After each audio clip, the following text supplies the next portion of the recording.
Hello दोस्तों, नमस्कार। स्वागत है आप सभी का आपके अपने यूट्यूब चैनल टारगेट अड्डा स्टडी में। तो दोस्तों, जैसा कि काफ़ी दिनों से मैं सोच रहा था कि आपके उत्तर प्रदेश लेखपाल जिसकी वैकेंसी आने वाली है और उत्तर प्रदेश एसआई वीडियो और एसएससी एग्ज़ाम्स तथा साथ ही साथ रेलवे के एनटीपीसी ग्रुप डी को भी ले सकते हैं कि इनको ध्यान में रखते हुए सामान्य अध्ययन के कुछ प्रश्नों यानी कि 5,000 प्रश्नों का एक ऐसा सीरीज स्टार्ट करूं जो क्वेश्चन आपके एग्जाम के पॉइंट ऑफ व्यू से काफ़ी इंपॉर्टेंट हो और बार बार पूछे जाते हैं। तो उन्हीं सब चीज़ों को ध्यान में रखते हुए ये सीरीज मैं स्टार्ट कर रहा हूँ और ये वीडियो भी स्टार्ट हो रही है, ठीक है, आज से। ठीक है, तो दोस्तों, उम्मीद करता हूँ आपको ये वीडियो बहुत अच्छी लगेगी। ठीक है, और वीडियो को आप ध्यान से देखिएगा क्योंकि एक प्रश्न अपने साथ कई सारे इंपॉर्टेंट फैक्ट लेके आया है जो एग्जाम में वो फैक्ट पूछे जाते हैं। तो ठीक है दोस्तों, वीडियो को ध्यान से देखिएगा और चैनल को सब्सक्राइब भी कीजिएगा। ठीक है, तो चलिए शुरू करते हैं। पहला क्वेश्चन है, स्वामी विवेकानंद के गुरु कौन थे? ठीक है, स्वामी विवेकानंद, अब देखिए थोड़ी सी जानकारी हम लेते हैं स्वामी विवेकानंद के बारे में। देखिए, स्वामी विवेकानंद के बारे में जानकारी ले लेते हैं। देखिए, 12 जनवरी 1863 को कलकत्ता में, कहाँ पे? कलकत्ता में स्वामी विवेकानंद का जन्म होता है। ठीक है, और इनके जो जन्मदिन को हम लोग क्या मनाते हैं? 12 जनवरी को ही हम लोग क्या मनाते हैं? राष्ट्रीय युवा दिवस। ठीक है, राष्ट्रीय युवा दिवस। स्वामी विवेकानंद के जन्मदिन को ही हम लोग क्या मनाते हैं? राष्ट्रीय युवा दिवस। और इनके जो गुरु थे वो कौन थे? इनके गुरु थे स्वामी रामकृष्ण परमहंस। ठीक है, जो कि कलकत्ता में दक्षिणेश्वर मंदिर के पुजारी थे। ठीक है, कलकत्ता में क्या थे? दक्षिणेश्वर मंदिर के पुजारी थे। और एक चीज, छोटी सी जानकारी, देखिए स्वामी विवेकानंद को सुभाष चंद्र बोस ने आधुनिक राष्ट्रीय आंदोलन का आध्यात्मिक पिता बोला था। क्या बोला था? सुभाष चंद्र बोस ने आधुनिक राष्ट्रीय आंदोलन का आध्यात्मिक पिता बोला था। ठीक है, अब अगले क्वेश्चन की तरफ आते हैं। दूसरा क्वेश्चन है, कलिंग युद्ध ने इनमें से किसके जीवन को परिवर्तित कर दिया? ठीक है, अब देखिए कलिंग युद्ध जो युद्ध था काफी भीषण और काफी ज्यादा खतरनाक युद्ध था। ठीक है, इसमें क्या था कि 1 लाख लोग मारे गए थे। कम, ठीक है, 1 लाख लोग मारे गए थे। 1 लाख लोग मारे गए थे और 1.5 लाख लोग के आसपास बंदी बनाए गए थे। ठीक है, बंदी बनाए गए थे। ठीक है, और फिर इसके बाद क्या होता है कि देखिए अशोक सम्राट जो है काफी महानतम शासक था जिसने अपने राज्याभिषेक के 8 वर्ष बाद ही, क्या नाम है, अपने राज्याभिषेक के 8 वर्ष बाद ही कलिंग पे आक्रमण करता है जिसमें 1 लाख लोग मारे जाते हैं और 1.5 लाख लोग बंदी बनाए जाते हैं। ठीक है, तो इसका उत्तर क्या हो जाएगा? अशोक महान। ठीक है, और दूसरी चीज, इस युद्ध का, कलिंग युद्ध का उल्लेख कहाँ पे मिलता है? तो अशोक के 13वें शिलालेख पे इसका उल्लेख मिलता है। किसके? 13वें शिलालेख पे इसका उल्लेख मिलता है। आपके एग्जाम में क्वेश्चन भी आता है कि कलिंग युद्ध का उल्लेख किस शिलालेख पे मिलता है, तो उसका आंसर क्या हो जाएगा आपको दोस्तों? 13वां। ठीक है, अगला क्वेश्चन है आपका, राजेंद्र सच्चर कमेटी का गठन किसकी जांच हेतु किया गया था? ठीक है, ऑप्शन आपके पास है ए बी सी डी। ठीक है, तो देखिए मैं आपको बता दूं, देखिए इसमें एक बाबरी विध्वंस है। बाबरी विध्वंस के लिए एक आयोग का गठन किया गया था जिसका नाम था लिब्राहन आयोग। क्या था? लिब्राहन आयोग। ठीक है, लिब्राहन आयोग का गठन किया गया था। किसके लिए किया गया था? लिब्राहन आयोग का गठन किया गया था आपके बाबरी विध्वंस की जांच के लिए। ठीक है, दूसरा क्या है, अब इस क्वेश्चन का उत्तर क्या हो जाएगा? राजेंद्र सच्चर कमेटी का गठन जो है किसके लिए किया गया था? भारत में मुस्लिमों की सामाजिक, आर्थिक तथा शैक्षणिक अवस्था की जांच के लिए किया गया था राजेंद्र सच्चर कमेटी का गठन। ठीक है, तो बाबरी विध्वंस वाला क्वेश्चन एक बार यूपी स्टेट एग्जाम में पूछा जा चुका है। ठीक है, और मुद्दा भी यही यूपी का है इसलिए ये इंपॉर्टेंट है यूपी एग्जाम के लिए। ठीक है, अब चौथा क्वेश्चन है, व्यपगत की नीति का संबंध किससे है? ठीक है, व्यपगत यानी कि डॉक्ट्राइन ऑफ लैप्स की नीति का संबंध किससे है? देखिए इसका ऑप्शन है Lord Dalhousie, Lord Cornwallis, Lord Ripon और लॉर्ड माउंटबेटन। ठीक है, तो देखिए इसका है व्यपगत, मतलब अब कुछ लोग समझ नहीं रहेंगे, तो व्यपगत का मतलब होता है राज्य हड़प नीति। ठीक है, आपने अब इसको सुना होगा, क्या है? राज्य हड़प नीति। ठीक है, राज्य हड़प नीति। ठीक है, इसकी शुरुआत देखिए लॉर्ड डलहौजी ने की थी। व्यक्तिगत यानी कि राज्य हड़प नीति की शुरुआत किसने की थी? लॉर्ड डलहौजी ने, ठीक है। और ये कब किया गया था? 1848 में सबसे पहले शुरू किया गया था, ठीक है। जिसका मतलब राज्यों को हड़प करके इसको अंग्रेजी साम्राज्य में मिलाना था, ठीक है। उसके बाद कर्नवालिस से छोटा सा देख लें। कर्नवालिस जो है काफ़ी इंपॉर्टेंट, इससे भी क्वेश्चन बनते हैं। देखिए सिविल सेवा का जनक, सिविल सेवा का जनक जो है कर्नवालिस को माना जाता है भारत में, ठीक है। और पुलिस आयोग की स्थापना जो है इसी कर्नवालिस ने कराया था, ठीक है। कर्नवालिस से दो क्वेश्चन बनते हैं ज़्यादातर इंपॉर्टेंट, कि भारत में वह सिविल सेवा का जनक किसे कहा जाता है और पुलिस आयोग की स्थापना किसने की थी, ठीक है। रिपन की बात करें तो देखिए भारत में जो रीसेंसस यानी कि नियमित जनगणना जो पुनः हुई थी, उसकी जो वो किसने कराया था? वो रिपन ने कराया था। कब कराया था? 1881 से इसने नियमित जनगणना शुरू करवाई थी, जो कि अब हर 10 साल पे होता है, ठीक है। 10 वर्ष पे नियमित होता है, ठीक है। लॉर्ड माउंटबेटन के बारे में आप हमें कमेंट करके बताइएगा कि लॉर्ड माउंटबेटन का कुछ इंपॉर्टेंट फैक्ट जो है क्या है, ठीक है। पांचवा क्वेश्चन है, समुद्र में डूबी हुई वस्तुओं का पता लगाने के लिए निम्नलिखित में से किसका प्रयोग किया जाता है, ठीक है। समुद्र में डूबी हुई वस्तुओं का पता लगाने के लिए किसका प्रयोग किया जाता है? Option A sonar, option B radar, option C laser और ऑप्शन डी मेजर, ठीक है।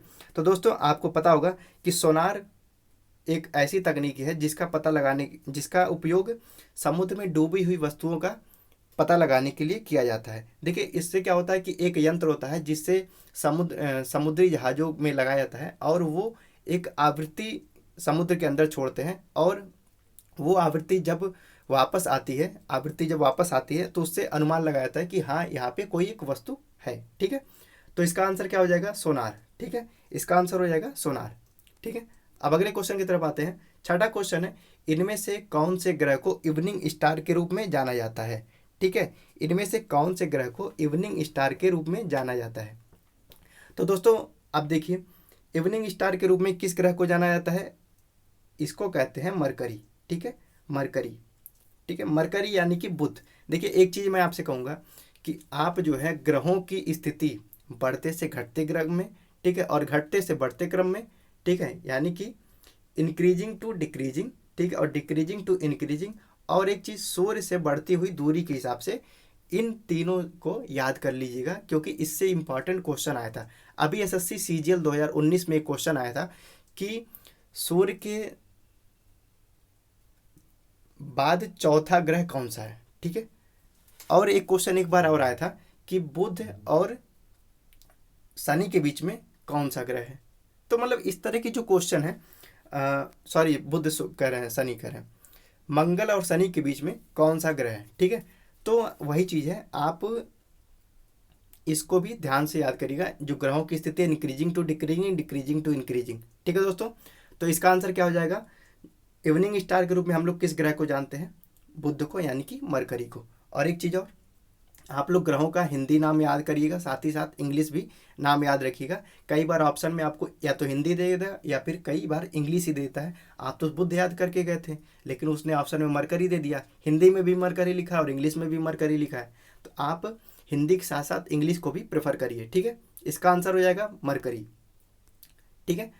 सातवां क्वेश्चन है, महासागरों में ज्वार और भाटा किसके कारण उठते हैं, ठीक है। देखिए महासागरों में ज्वार और भाटा किसके कारण उठते हैं?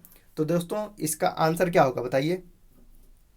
तो इसका आंसर होगा डी, ठीक है। इसका आंसर होगा डी, यानी कि चंद्रमा के आकर्षण के कारण और सूर्य के आकर्षण के कारण जो है महासागरों में ज्वार और भाटा उठते हैं, ठीक है। देखिए ज्वार अलग होता है, जो उठता है ऐसे उठता है, और जो गिरता है उसको भाटा कहते हैं, ठीक है। जो लहर उठती है उसको ज्वार कहते हैं और जो लहर फिर नीचे गिरती है उसको भाटा कहते हैं, ठीक है। और ये कब होता है? चंद्रमा के आकर्षण के कारण और सूर्य के आकर्षण के कारण, ठीक है। अगला क्वेश्चन है 8वां क्वेश्चन, वायुमंडल की सबसे निचली परत को किस नाम से जाना जाता है? तो दोस्तों देखिए ऑप्शन ए बहिर्मंडल, जिसको हम लोग एग्जोस्फीयर कहते हैं।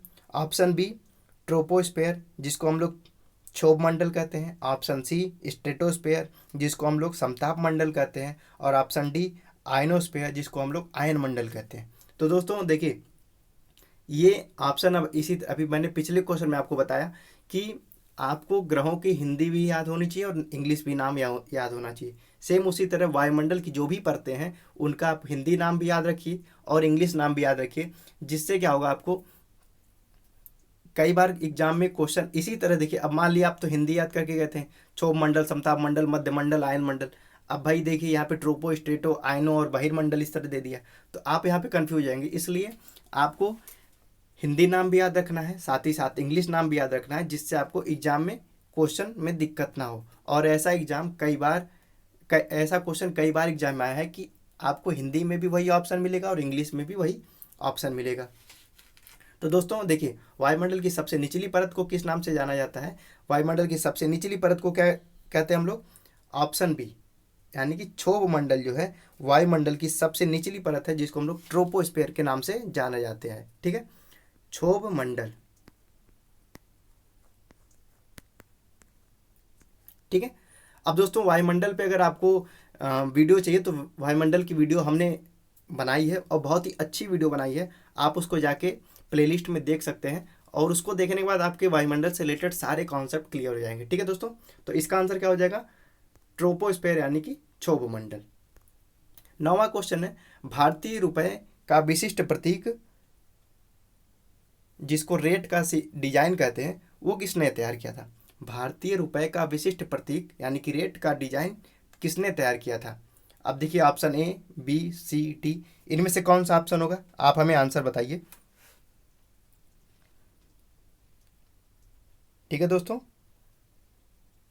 तो दोस्तों इसका आंसर क्या होगा? देखिए, अब एम एस स्वामीनाथन भारत में हरित क्रांति की शुरुआत, ठीक है, हरित क्रांति की शुरुआत जो है, हरित क्रांति का देखिए, भारत में हरित क्रांति का जनक किसको कहता है? स्वामीनाथन को। ठीक है, लेकिन अब इस क्वेश्चन का आंसर क्या होगा?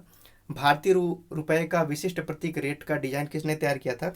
तो आज का आंसर होगा आपका डी, उदय कुमार। और इन्होंने यह डिजाइन कब तैयार किया था? 15 जुलाई 2010 को। ठीक है, 2010 को ये डिजाइन तैयार किया था। ठीक है, तो देखिए, ग्रीन रिवॉल्यूशन यानी कि हरित क्रांति के जनक किसको कहता है? स्वामीनाथन को कहा जाता है। डी, उदय कुमार ने रेट का चिन्ह दिया, आपने नोटों पे देखा भी होगा कि ये डिजाइन आपको दिखने को मिलती है। ठीक है, और राघुराम राजन आपके आरबीआई के गवर्नर रह चुके हैं, ये भी आपके गवर्नर रह चुके हैं। ठीक है, और इसका जो इन्होंने डिजाइन दिया था, ये कब दिया था? 15 जुलाई 2010 को। ठीक है, अब अगले क्वेश्चन की तरफ हम लोग चलते हैं। अगला क्वेश्चन है, रेड क्लिफ सीमा रेखा किन दो देशों के बीच की सीमा रेखा है? देखिए, सीमा रेखाएं भी कई इंपॉर्टेंट फैक्ट होती हैं कि ये भी क्वेश्चन कई बार पूछा जाता है, भारत पाकिस्तान के मध्य सीमा रेखा कौन सी है? भारत अफगानिस्तान के बीच कौन सी सीमा रेखा है? भारत पाकिस्तान के मध्य कौन सी सीमा रेखा है? तो इस पर भी मैं आपके लिए वीडियो बनाऊंगा। ठीक है, तो फिलहाल इस क्वेश्चन पे मैं देखता हूँ। देखिए, रेड क्लिफ सीमा रेखा जो है ये किस दो देशों के बीच की सीमा रेखा है? तो बताइए। तो ये जो है आपका ऑप्शन ए हो जाएगा, भारत तथा पाकिस्तान। ठीक है, भारत तथा पाकिस्तान के बीच जो है आपकी रेड क्लिफ सीमा रेखा है। ठीक है, अब भारत और चीन के बीच में कौन सी है आपकी? मैक मोहन। कौन सी है? मैक मोहन। ठीक है, मैक मोहन सीमा रेखा जो है भारत और चीन के बीच है। ठीक है, अगले क्वेश्चन की तरफ हम लोग आते हैं। विश्व की पहली महिला प्रधानमंत्री कौन थी और वह किस देश से थी? ठीक है, विश्व की पहला महिला प्रधानमंत्री कौन थी और वो किस देश से थी? ऑप्शन ए आपका है श्रीमान Bandaranaike, option B Margaret Thatcher, option C Indira Gandhi, option D Golda Meir. ठीक है, तो दोस्तों आपको पता होना चाहिए कि ये भी क्वेश्चन कई बार पूछा जा चुका है एग्जाम में। ठीक है, और ये क्वेश्चन आपके उत्तर प्रदेश में हाई कोर्ट का जो RO का एग्जाम हुआ था उसमें पूछा गया था। ठीक है, तो देखिए इसका आंसर क्या हो जाएगा? इसका आंसर हो जाएगा आपका श्रीमान भंडार नायके। ठीक है, श्रीमान भंडार नायके जो है ये, सॉरी ये श्रीमान नहीं होगा, सॉरी, ये हो जाएगा श्री माओ। ठीक है, क्या हो जाएगा, श्री माओ। ठीक है, श्री माओ, श्री माओ भंडार नायके, ये जो है आपके पहली महिला प्रधानमंत्री थी। ठीक है, विश्व की पहली महिला प्रधानमंत्री थी श्री माओ भंडार नायके। और ये किस देश से थी, ये आपकी श्रीलंका से थी। कहाँ से थी, श्रीलंका से, श्रीलंका से थी। और ठीक है, और ये देखिए किस पार्टी से थी, फ्रीडम पार्टी से, फ्रीडम पार्टी से थी। ठीक है, कब बनी थी ये, 1960 में बनी थी। ठीक है, तो दोस्तों विश्व की पहली महिला प्रधानमंत्री कौन थी और वो किस देश से थी, देखिए श्री माओ भंडार नायके श्रीलंका से थी और ये फ्रीडम पार्टी से संबंधित थी। ठीक है, अगला क्वेश्चन है, मदर टेरेसा को नोबेल शांति पुरस्कार कब प्रदान किया गया था। मदर टेरेसा को आप लोग जानते भी हैं कि सामाजिक सेवा के मामले में और शांति के मामले में मदर टेरेसा काफ़ी जानी जाती हैं। ठीक है, तो मदर टेरेसा को शांति नोबेल पुरस्कार कब प्रदान किया गया था। तो इसका आंसर क्या होगा दोस्तों, बताइए जरा, option A, option B, option C और ऑप्शन डी। तो दोस्तों देखिए, मदर टेरेसा को जो है शांति नोबेल पुरस्कार अवार्ड दिया गया था, कब दिया गया था, 1979 में। कब दिया गया था, 1979 में मदर टेरेसा को नोबेल शांति पुरस्कार प्रदान किया गया था। ठीक है, ठीक है दोस्तों। तो दोस्तों ये था कुछ, आज डेमो वीडियो था, इस वजह से आपको थोड़ा सा कम क्वेश्चन दिया गया, यानी कि 12 क्वेश्चन दिया गया। लेकिन उम्मीद करता हूँ आपको 12 क्वेश्चन के साथ साथ तकरीबन 20 से 25 क्वेश्चन ऐसे हो जाएंगे जो आपको मिले होंगे आज की इस वीडियो से। ठीक है, तो दोस्तों वीडियो को अगर अच्छी लगी हो तो चैनल को सब्सक्राइब कीजिएगा, वीडियो को ज़्यादा से ज़्यादा लोगों तक शेयर कीजिएगा, जिससे मैं इस वीडियो को रेगुलर कर सकूं, क्योंकि ज़्यादा लोग आएंगे और व्यूअर मिलेंगे। और चैनल को सब्सक्राइब कीजिएगा, वीडियो अच्छी लगी हो तो आप लाइक करिएगा, क्योंकि इससे हमें लगेगा कि हाँ वीडियो को लोग पसंद कर रहे हैं, स्टूडेंट पसंद कर रहे हैं, तो मुझे और मेहनत करनी चाहिए। ठीक है दोस्तों, ठीक है दोस्तों, तो चैनल को सब्सक्राइब कीजिएगा। ठीक है, और ये सीरीज मैं स्टार्ट रखूँगा। ठीक है, ये सब क्वेश्चन हो गए, आपके 12 क्वेश्चन थे, लेकिन उम्मीद करता हूँ इस 12 क्वेश्चन से आपको 20 से 25 क्वेश्चन मिले होंगे जो आपके एग्जाम में पूछे जाते हैं। ठीक है दोस्तों, तो इस वीडियो में इतना ही। थैंक यू, धन्यवाद।